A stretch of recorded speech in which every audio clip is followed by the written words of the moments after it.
نحمده ونصلي على رسوله الكريم أما بعد فأعوذ بالله من الشيطان الرجيم بسم الله الرحمن الرحيم رب اشرح لي صدري ويسر لي أمري واحلل عقدة من لساني يفقه قولي واجعل لي وزيرا من أهلي. السلام علیکم ورحمۃ اللہ وبرکاتہ. سورہ یوسف کی آج ہم آیا نمبر 53 دیکھنے جا رہے ہیں. وَمَا أُبَرِّئُ نَفْسِي إِنَّ النَّفْسَ لَأَمَّارَةٌ بِالسُّوءِ إِلَّا مَا رَحِمَ رَبِّي إِنَّ رَبِّي غَفُورٌ رَحِيمٌ. وَمَا أُبَرِّئُ نَفْسِي، اور نہیں میں بری کرتی اپنے آپ کو، اپنی ذات کو. ان النفس لامارۃ بالسوء، بے شک نفس انسان کو حکم دیتا ہے برائی کا. الا ما رحم ربی، مگر جس پر رب رحم کر دے، میرا رب جس پر رحم کر دے. ان ربی غفور رحیم، بے شک میرا رب بہت بخشنے والا، نہایت رحم کرنے والا ہے. لاسٹ آیا ہم نے آیا نمبر 52 جو دیکھی تھی، وہ کس کی سٹیٹمنٹ تھی؟ ایجپشین منسٹر کی وائف کی سٹیٹمنٹ تھی. تو بہت سے اسکالرز یہ کہتے ہیں کہ یہ آیا لاسٹ آیا کی کنٹینیویشن ہے. ذَلِكَ لِيَعْلَمَ أَنِّي لَمْ أَخُنْهُ بِالْغَيْبِ، یہ اس لیے کہ وہ جان لے کہ بلا شبہ میں نے خیانت نہیں کی اس کی غیر موجودگی میں. وَأَنَّ اللَّهَ لَا يَهْدِي كَيْدَ الْخَائِنِينَ، اور بے شک اللہ تعالیٰ نہیں ہدایت دیتا یا نہیں مدد دیتا خیانت کرنے والوں کی چالوں کو. اچھا، یہ ہم نے دیکھا تھا کہ یہ ایجپشین منسٹر کی وائف کی سٹیٹمنٹ تھی.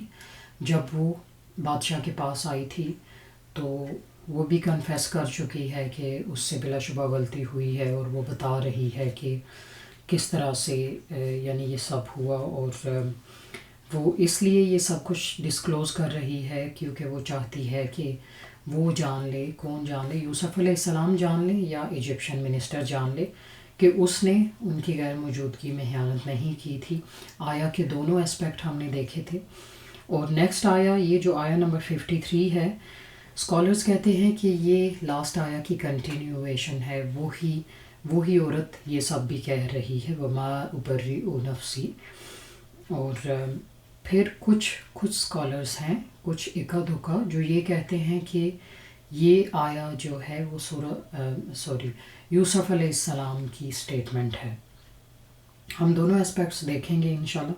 آیا بہت خوبصورت ہے اور کمپریہنسو بھی ہے. انشاءاللہ ہم ایک ہی آیا آج دیکھیں گے. وہ عورت کیا کہتی ہے؟ وَمَا أُبَرِّئُ نَفْسِي إِنَّ النَّفْسَ لَأَمَّارَةٌ بِالسُّوءِ، اور میں اپنی ذات کو بری و ذمہ نہیں سمجھتی، بے شک نفس جو ہے وہ برائیوں پہ آمادہ کرتا ہے، وہ برائیوں پہ اکساتا ہے.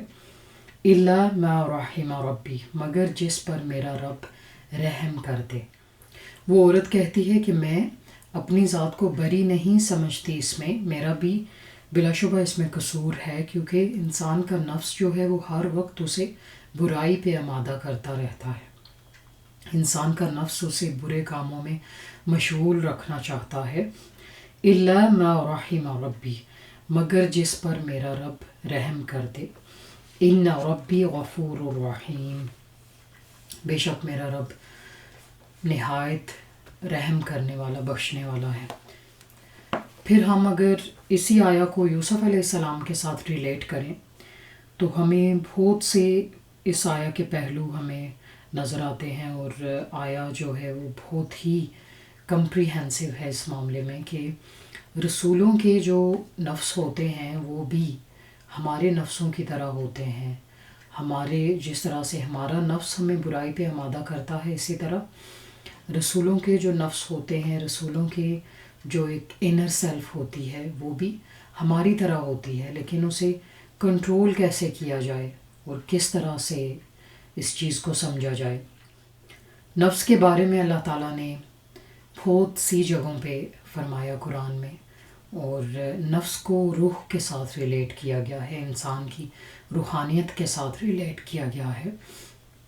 کچھ لوگوں نے نفس کو ضمیر کے ساتھ بھی ریلیٹ کیا کہ نفس جو ہوتا ہے انسان کا ضمیر ہوتا ہے، اور اگر وہ صحیح سے کام کرے تو کچھ لوگوں نے انسان کے نفس کو اس کی برائی کے ساتھ ریلیٹ کیا کہ انسان کا نفس جو ہے وہ ہمیشہ برائی کا حکم دیتا ہے، جبکہ قرآن میں 3 طرح سے نفس کو ڈیفائن کیا ہے، اور قرآن کہتا ہے کہ نفس 3 طرح کے ہوتے ہیں: نفس مطمئنہ، نفس امارہ اور نفس لوامہ۔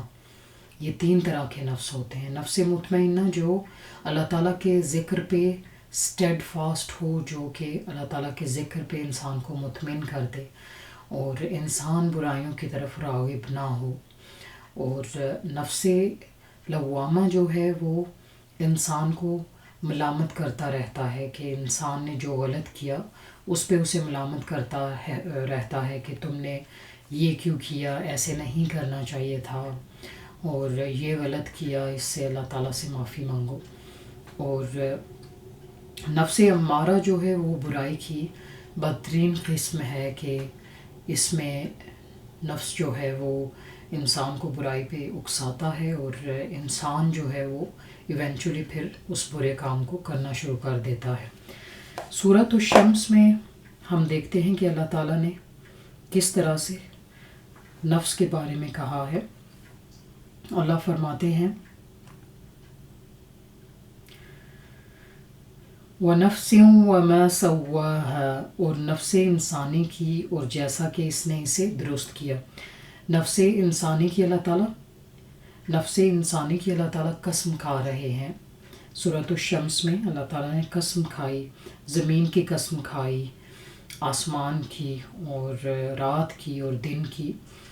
اس کے ساتھ ہی اللہ تعالیٰ نفس کی قسم کھاتے ہیں کہ نفس انسانی کی قسم، اور جیسا کہ اس نے اسے درست کیا، وَأَلْهَمَهَا فُجُورَهَا وَتَقْوَاهَا، پھر سمجھ دی اس کو اس کی برائی اور اس کی پرہیزگاری کی۔ اللہ تعالیٰ نے پھر نفس کو سمجھ دی برائی اور پرہیزگاری کی۔ 2 طرح کی سمجھ اللہ تعالیٰ نے نفس میں رکھ دی، برائی کی اور اچھائی کی۔ انسان دونوں کو سمجھتا ہے۔ قد افلح من زکاها، بے شک وہ مراد کو پہنچا جس نے اپنے نفس کو پاک رکھا۔ جس نے اپنے نفس کو پاک رکھا اس کے بارے میں اللہ کیا فرماتے ہیں کہ وہ کامیاب ہو گیا۔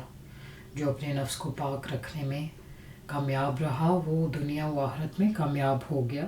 وقد خواب من دساها، اور بے شک وہ نامراد رہا جس نے اسے خاک میں ملایا۔ وہ نامراد رہا، وہ ناکام رہا جس نے اسے خاک میں ملا دیا، اپنے نفس کو خاک میں ملا دیا۔ تو ہمارا نفس کیا ہے؟ ہمیں اس کی پریکٹس کروائی جاتی ہے دن میں 5 دفعہ، اور نماز کی صورت میں۔ اور نماز ہمیں برائیوں سے روکتی ہے، بے حیائیوں سے باز رکھتی ہے۔ اور نماز میں ہمیں بتایا جاتا ہے، پریکٹس کرائی جاتی ہے کہ ہم نے اپنے نفس کی نہیں سننی، ہم نے اپنی انر سیلف کی نہیں سننی، ہم نے اس بات کو سمجھنا ہے کہ اللہ اکبر، اللہ تعالیٰ سب سے بڑا ہے۔ نماز میں کتنی دفعہ ہم اللہ اکبر بولتے ہیں؟ نماز جب شروع ہوتی ہے پھر بھی اللہ اکبر، جب رکوع میں جاتے ہیں پھر اللہ اکبر، سجود میں اللہ اکبر۔ تو ہمیں اس چیز کی پریکٹس کروائی جاتی ہے کہ اگر تم نماز میں حالات کو کنٹرول کرنے میں کامیاب ہو گئے تو زندگی میں تم نیکیاں کرنے میں کامیاب ہو جاؤ گے۔ نماز جب ہم خشوع خضوع کے ساتھ پڑھتے ہیں وہی اصل نماز ہے، اور اس میں ہمیں بہت حد تک کوشش کرنی چاہیے کہ نماز میں خشوع خضوع مینٹین رہے، اور یہی نماز کی اصل روح ہے۔ ورنہ دل میں جو بھی ہے حالات چلتے رہیں اور اوپر سے ہم نماز رٹی رٹائی پڑھ لیں تو اس سے ہمیں کوئی فائدہ نہیں ہونے والا۔ نماز پہ جب ہماری پورا جسم جو ہے وہ فوکسڈ ہو کے نماز پہ جب توجہ دے گا تو پھر ہی ہم اس چیز کو کرنے میں کامیاب ہوں گے جو اللہ تعالیٰ ہم سے چاہتے ہیں۔ انسان کا جو نفس ہے وہ بلا شبہ اس میں بہت سے خیالات آتے رہتے ہیں، فلاں نے یہ کیا، فلاں نے وہ کیا، ہم اندر ہی اندر کوڑتے رہتے ہیں، اور کیا سے کیا ہم جو ہے اپنے آپ کو بتاتے رہتے ہیں، یاد کرواتے رہتے ہیں، جبکہ انسان کا نفس جو ہے وہ کنٹرولیبل ہے، انسان اسے کنٹرول کر سکتا ہے، یہ انسان کے اپنے ہاتھ میں ہے۔ اللہ تعالیٰ نے کیا فرمایا کہ دونوں چیزیں تمہارے اپنے اندر ہیں، برائی بھی اچھائی بھی۔ جس نے نفس کو کنٹرول کر لیا وہی اصل کامیابی حاصل کرے گا، اور جو کنٹرول کرنے میں ناکام رہا وہ نامراد رہا۔ اور دونوں چیزیں ہمارے اختیار میں ہیں، اور جس طرح سے ہم اپنے نفس کو رکھیں گے، جس طرح سے اس سے ڈیل کریں گے، وہ ویسا ہی ہمیں چلاتا جائے گا۔ اور نفس کے بارے میں یہ سوچیں کہ نفس پرستی کتنی عام ہوتی جا رہی ہے، اور انسان، آپ ہر کسی سے یہ سنیں گے کہ میں یہ نہیں چاہتی اس لیے یہ کر رہی ہوں، میرا دل یہ چاہتا ہے میں یہ کروں۔ آج ہمارے بچوں میں بھی یہ چیز کتنی ہوتی جا رہی ہے کہ جو ہمارا دل چاہتا ہے ہم وہ کریں گے، میرا دل اس چیز کو نہیں مانتا میں نہیں کروں گی، میں یہ نہیں چاہتی اس لیے نہیں کرتی، میرا دل یہ نہیں چاہ رہا تھا، میرا دل یہ چاہتا ہے اور میں وہی کروں گی۔ جبکہ انسان کو بتایا گیا ہے کہ نفس کا غلام نہیں بننا، جبکہ ہم سب اللہ تعالیٰ کے غلام ہیں، اور ہمیں اس بات کو سمجھنا ہے کہ نفس امارہ کو ہم نے رسپونڈ نہیں کرنا، ہم نے نفس امارہ کو کنٹرول کرنے کی کوشش کرنی ہے۔ اور پھر کہا جاتا ہے کہ جو اپنے نفس کو کنٹرول کرنے میں کامیاب ہو گیا وہ فرشتوں سے بھی افضل سمجھا جاتا ہے، اور جو نفس کو کنٹرول کرنے میں کامیاب نہ ہوا تو وہ انسان جو ہے وہ جانوروں سے بھی بدتر ہے۔ تو ہمیں جانوروں سے بدتر نہیں بننا۔ پھر رسول اللہ صلی اللہ علیہ وسلم کی حدیث ہے کہ سب سے افضل جہاد کیا ہے؟ سب سے افضل جہاد یہ ہے کہ انسان اپنے نفس کو قابو کرنے میں کامیاب ہو جائے۔ اپنے آپ کے ساتھ جہاد سب سے افضل جہاد ہے۔ ہم سب سے لڑنا سیکھ جاتے ہیں، باہر کے دشمن سے لڑنا بہت آسان ہوتا ہے، لیکن ہمارے اندر کا جو دشمن ہے اس سے لڑنا بہت مشکل ہے۔ سیلف کنٹرول رکھنا اپنے آپ پہ دین کی اصل روح ہے۔ انسان جتنا سیلف کنٹرول رکھے گا اتنا ہی کامیاب ہوتا چلا جائے گا، اور صبر بھی اسی کا نام ہے۔ زندگی میں نیکیاں کرنا اور سیلف کنٹرول رکھتے ہوئے اپنے آپ کو نیکی کے راستے پہ چلانا، یہی صبر بھی ہے۔ اور انسان جو ہے وہ اپنے دل کے ہاتھوں ہار جاتا ہے، وہ سب سے لڑ جاتا ہے لیکن اپنے دل کے ہاتھوں، اپنی خواہشات کے ہاتھوں عاجز آ جاتا ہے، جبکہ ہمیں دین یہی سکھاتا ہے کہ نفس کو کس طرح سے کنٹرول کیا جائے اور کس طرح سے ان چیزوں سے بچا جائے۔ الا ما رحم ربی، مگر جس پر میرا رب رحم کرے۔ اور آیا کہ اس کانٹیکسٹ میں، اس پورشن کے کانٹیکسٹ میں ایک بہت ہی پیاری حدیث ہے، حدیث قدسی ہے، بخاری شریف کی حدیث ہے۔ اللہ فرماتے ہیں کہ جس شخص نے میرے کسی ولی سے دشمنی کی، میرا اس کے ساتھ اعلان جنگ ہے، اور میرا بندہ جن چیزوں سے مجھ سے قریب ہوتا ہے ان میں سب سے محبوب وہ چیزیں ہیں جو میں نے اس پر فرض قرار دی ہیں۔ اللہ فرماتے ہیں کہ جو میرے کسی ولی کے ساتھ، کسی نیک انسان کے ساتھ دشمنی رکھے، میں اس کے ساتھ اعلان جنگ میں ہوتا ہوں، میں اس کے ساتھ جنگ میں ہوتا ہوں۔ یعنی اللہ تعالیٰ پھر اپنے اس ولی کو اس طرح سے سپورٹ کرتا ہے، ایڈ کرتا ہے کہ اس کے دشمن کی ساری چالیں ناکام ہونا شروع ہو جاتی ہیں۔ اور پھر آگے فرماتے ہیں اللہ تعالیٰ کہ انسان کس طرح سے قرب حاصل کرتا ہے، فرائض میں اللہ تعالیٰ کا قرب حاصل کرنے کی کوشش کرتا ہے۔ اللہ تعالیٰ نے یہ ہمیں ہنٹ دی ہے کہ اللہ تعالیٰ کا قرب حاصل کرنے کے لیے فرائض میں پابندی اختیار کی جائے۔ پھر اللہ فرماتے ہیں اور میرا بندہ نوافل کے ذریعے میرا قرب حاصل کرتا رہتا ہے یہاں تک کہ میں اس سے محبت کرنے لگتا ہوں۔ یعنی جو فرائض میں پابندی اختیار کرتے ہیں وہ اللہ تعالیٰ کے مقربین ہوتے ہیں، پھر انسان ایونچولی جب وہ کام بھی کرنے لگتا ہے جو کہ نوافل میں آتے ہیں تو پھر اللہ تعالیٰ اس سے محبت کرنے لگتے ہیں. دین میں جو بھی اوبلیگیشنز ہیں جیسے فرائض میں نماز ہو گئی، روزہ، زکوٰۃ، حج، عمرہ ہو گیا، تو جو شخص انہیں فالو کرتا ہے وہ اللہ تعالیٰ کے مقربین میں شامل ہوتا ہے. اور پھر ایونچولی جب انسان نوافل بھی ادا کرنا شروع کر دیتا ہے تو اللہ تعالیٰ اس سے محبت کرنے لگتے ہیں. یہ حدیث ہمیں یہ بتاتی ہے کہ انسان اس کے ساتھ ساتھ جو آپشنل گڈ ڈیڈس ہیں اسلام میں وہ بھی جب فالو کرنا شروع کر دیتا ہے تو اللہ تعالیٰ اس سے محبت کرنے لگتے ہیں. تو اس میں بہت ضروری ہے، آپ یہ دیکھیں کہ اس میں ایک انسان کا وہ ایسپیکٹ دکھایا گیا ہے کہ جو نیکیوں میں بڑھنے والا ہوتا ہے. رسول اللہ صلی اللہ علیہ وسلم نے ایک اور حدیث میں فرمایا کہ وہ انسان ہلاک ہو گیا، برباد ہو گیا جس کا آج اس کے کل سے بہتر نہ ہو. یعنی انسان کو اپنے آپ کو نیکیوں میں لگائے رکھے رہنا چاہیے، فرائض پہ اکتفا کر کے بیٹھ نہیں جانا چاہیے. اور ایک وقت آتا ہے کہ فرائض بھی چھوٹنے لگتے ہیں.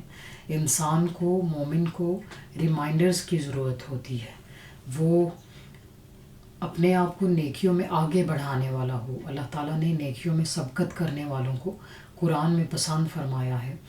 اور فاستبقوا الخیرات کو اللہ تعالیٰ نے انکریج کیا ہے.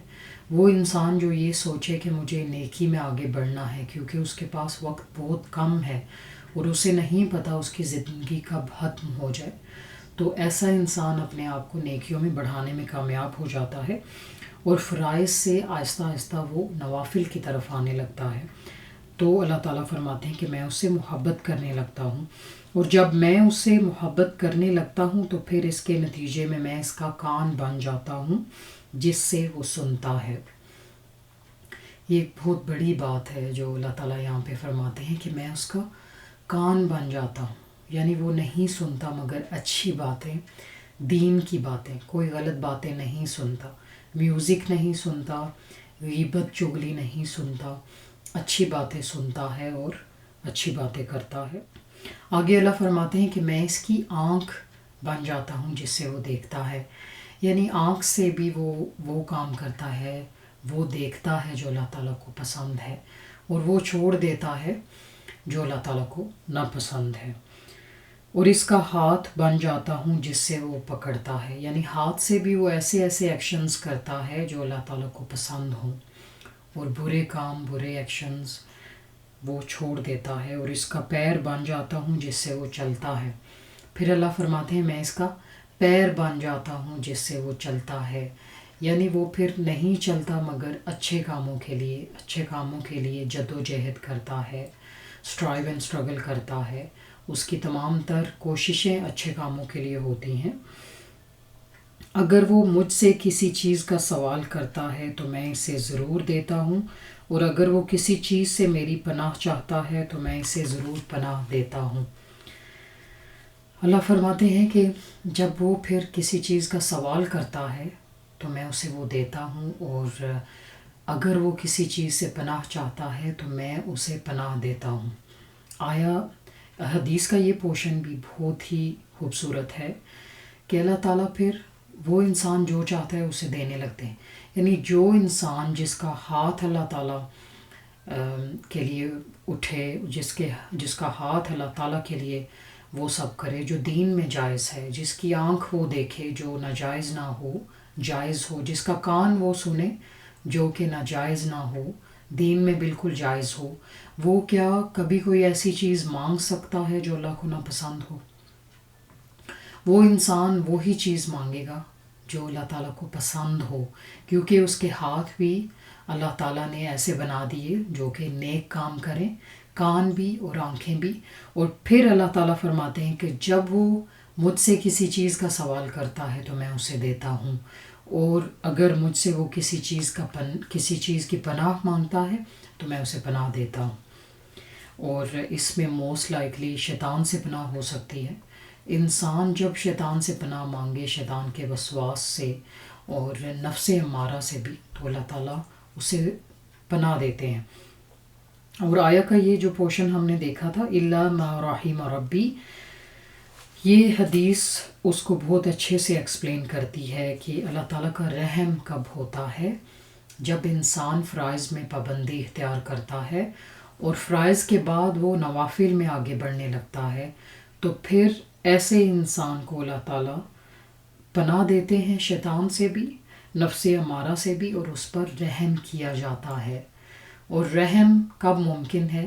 ایسے ممکن نہیں کہ آپ نماز بھی نہ پڑھیں اور سوچیں کہ جو جو ایول تھاٹس آ رہی ہیں ہمارے دل میں، ہمارے نفس میں، وہ انہیں فالو کرتے جائیں اور کہیں کہ ہمیں تو پناہ نہیں ملتی، اور اللہ تعالیٰ پتہ نہیں کس کو پناہ دیتے ہیں، اور پتہ نہیں کون ہیں جو برائیوں سے روکتے ہیں۔ بلکہ اس میں یہ سمجھنا بہت ضروری ہے کہ فرائض میں پابندی اختیار کرنی چاہیے۔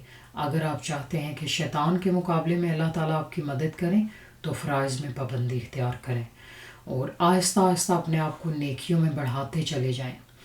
ایک ہی نیکی کو پکڑ کے انسان کو بیٹھ نہیں جانا چاہیے ایک ہی نیکی کو، بلکہ ایک چیز جہاں پہ رکھی ہوئی ہوتی ہے اس پہ دھول آنے لگتی ہے، اس پہ ڈسٹ پڑنے لگتی ہے۔ جب آپ اس کو صاف نہیں کرتے، روز کے روز اس کو ریفریش نہیں کرتے، اس کی کلیننگ نہیں کرتے، اس کو ڈسٹ آف نہیں کرتے، تو وہ چیز خراب ہونے لگتی ہے۔ اسی طرح ہماری چھوٹی چھوٹی جو نیکیاں ہیں وہ فیڈ ہونے لگتی ہیں، وہ پھر آہستہ آہستہ ہم وہ بھی کرنا چھوڑ دیتے ہیں۔ جب انسان دین میں آگے بڑھنا چاہتا ہے، زیادہ سیکھنے کی کوشش کرتا ہے، تو وہ پھر اس کے اعمال میں بھی آنے لگتا ہے۔ انسان اپنی ایول تھاٹس کو کس طرح سے روکے، کس طرح سے قابو پائے، اور یہی سیلف کنٹرول کہلاتا ہے۔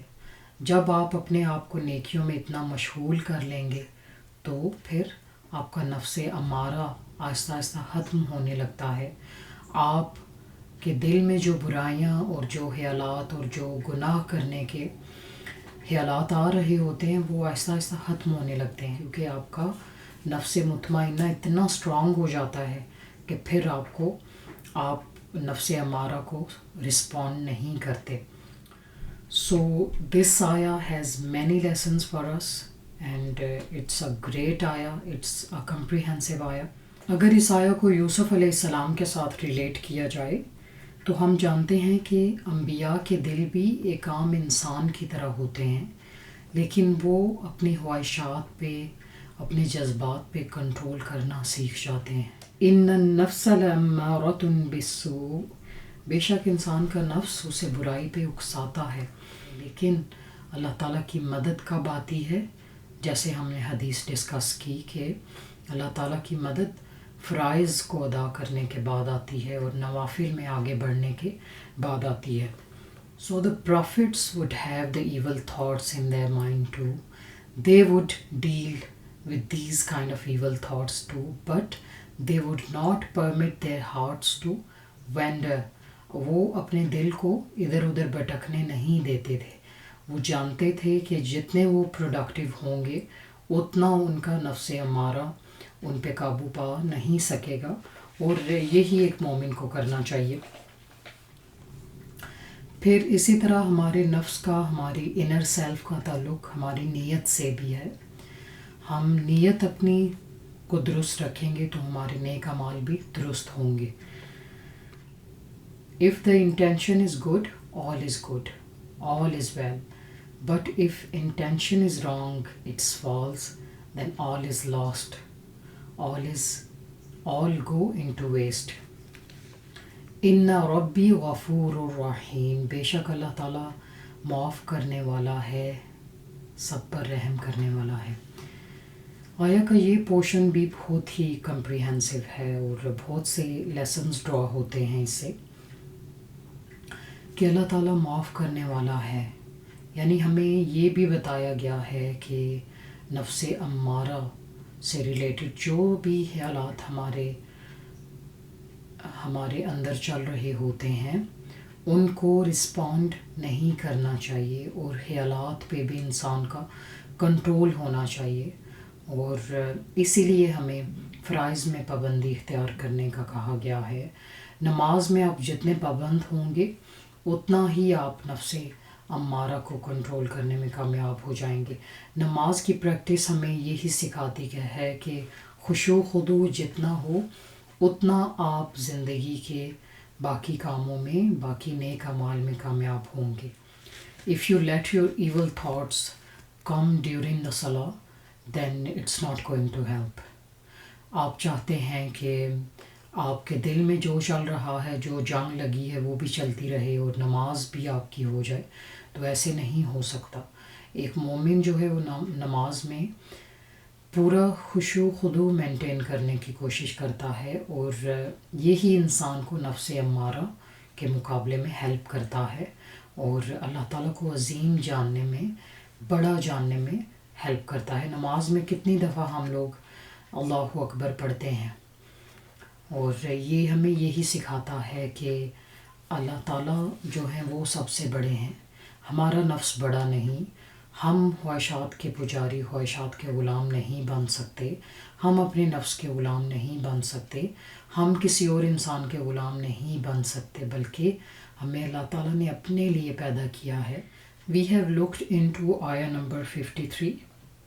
Inshallah, in the next episode, we will see ayah number 54. May Allah subhanahu wa ta'ala give us ability and power to understand the Quran and to put it into action. Ameen thumma ameen. Subhanaka Allahumma wa bihamdika ashhadu an la ilaha illa anta astaghfiruka wa atubu ilayk. Assalamu alaikum wa rahmatullah wa barakatuh.